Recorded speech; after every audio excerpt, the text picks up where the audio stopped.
तोर राग तोर बिना मोर बिना तोर सुनना हवे वो साथ, सुनना हवे वो साथ। मोर दिल के हर धड़कन माँ तैं बसे हवच मोर जान, मोर दिल के हर धड़कन माँ तैं बसे हवच मोर जान। मैं तोर गीत तैं मोर राग, तोरे बिना मोरे बिना तोर सुनना हवेगा साज, सुनना हवेगा साज। मोर दिल के हर धड़कन माँ तैं बसे हवच मोर जान, मोर दिल के हर धड़कन माँ तैं बसे हवच मोर जान।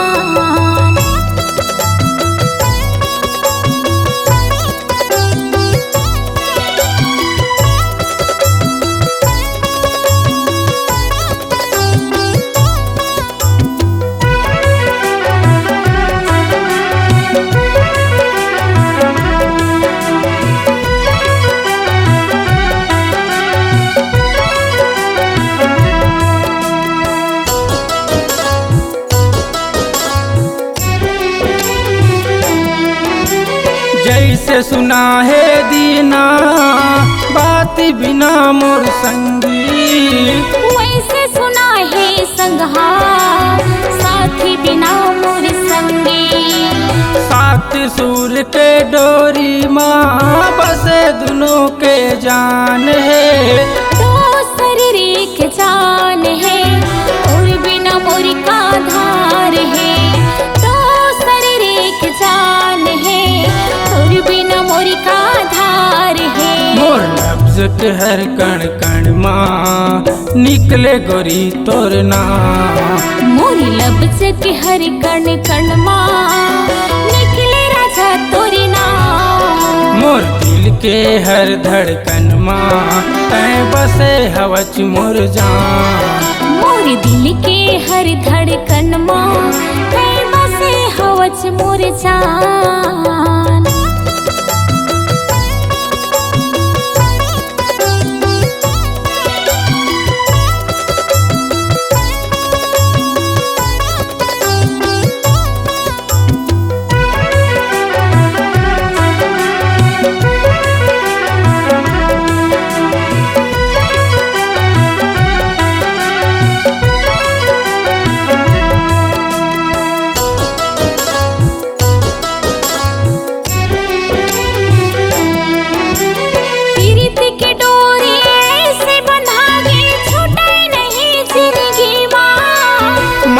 के डोरी ला बांधे रही हो जियत मरत मैं तोर संग, तैं मोर जीव के श्वास हवा जीव ओ धड़कन मोर तन के गान। तैं मोर जिंदगी के चंदा चकोर सपना के रानी मन के मोर, तैं मोर जिंदगी के चंदा चकोर सपना के रानी मन के मोर। मोला छोड़ न देबे संगी नहीं ते छूट जही वो परान, मोला छोड़ न देबे संगी नहीं ते छूट जही गपरान। मोर दिल के हर धड़कन माँ तैं बसे हवच मोर जान, मोर दिल के हर धड़कन माँ तैं बसे हवच मोर जान।